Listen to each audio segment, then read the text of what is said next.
Bonjour, bienvenue dans la série sur les échecs, toujours sur la création du pion passé. Ici, une partie entre Vasiukov et Ullmann, jouée à Berlin en 1962, et le trait est au blanc. Dans cette partie, Vasiukov a ouvert la voie au pion E, ici, en faisant un sacrifice. Cavalier prend D5, E prend D5, et E6. Ici, l'ouverture de la colonne E serait très dangereuse s'il reprend avec le pion. La dame prend le pion sur échec, avec une situation passablement catastrophique, un mat presque immédiat.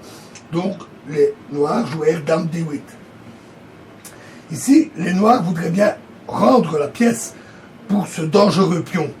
Par exemple, après E prend D7, dame prend D7, ils n'auraient plus du tout de soucis, ou tout moins leur position ne serait pas trop gênante. Mais évidemment, les blancs ne sont pas obligés de prendre le cavalier. Ils jouèrent E prend F7, échec. Alors, le pion en 7e rangée vaut plus que simplement cette prise d'un pion.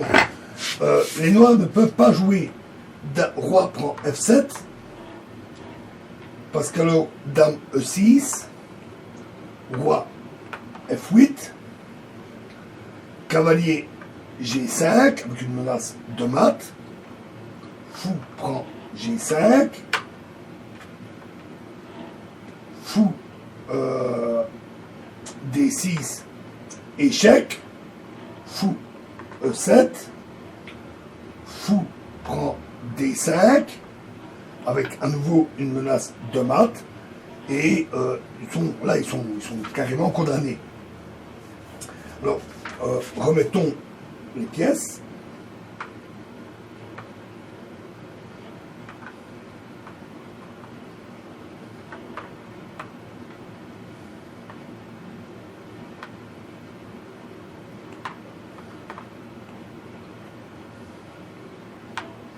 Donc après, cavalier prend D5,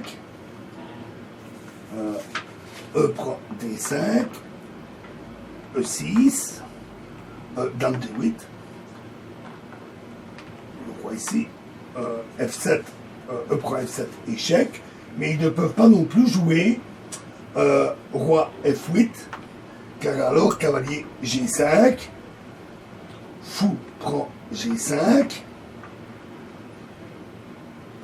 où était la dame?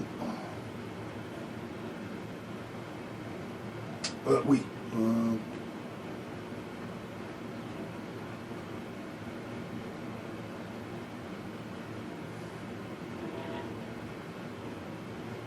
Oui, le fou est ici, excusez-moi. Fou prend G5. Dame prend G5. Dame E8, échec. Etc. Suivi du mat, hein. La tour prend, et puis la tour reprend, et c'est échec et mat. Donc, remettons encore nos pièces.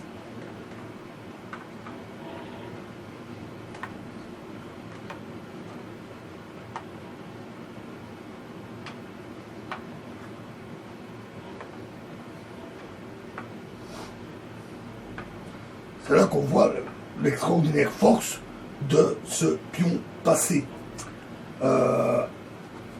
Donc, cavalier prend D5, E prend D5, D6, E6, pardon, dame D8, E prend, j'oublie le pion ici, E prend F7, échec, et donc ils jouèrent roi H8. Seule possibilité a priori. Mais alors, cavalier E5, cette fois-ci. Cavalier prend E5. Et dame prend E5, échec. Et le puissant pion passé permet des passes absolument brillantes.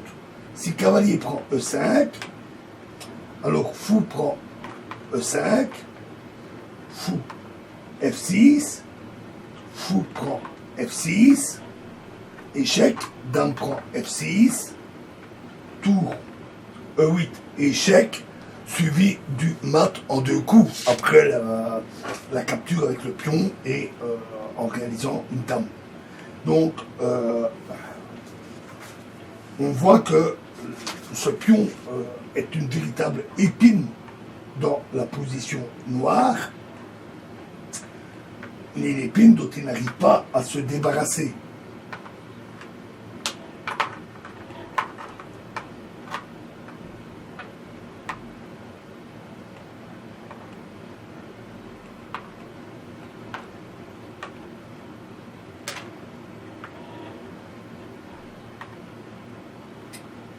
Oui, excusez-moi, c'est comme ça.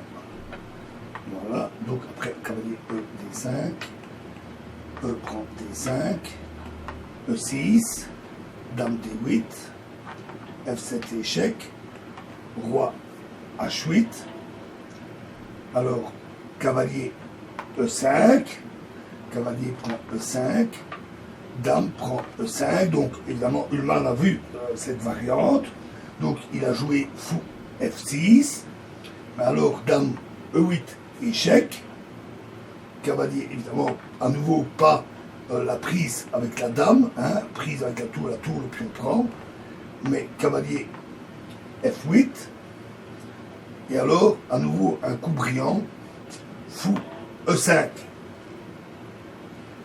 dame B6, fou prend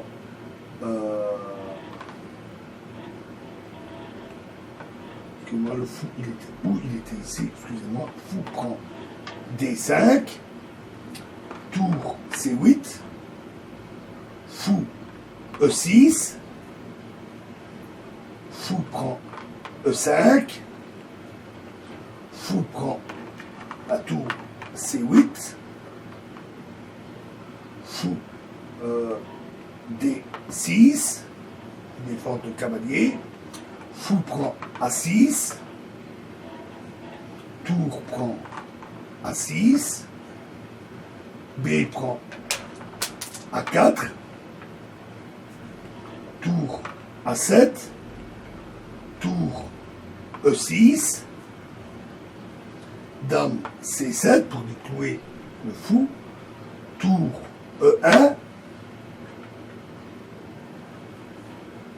C4, et tour prend D6. À nouveau, un coup très brillant.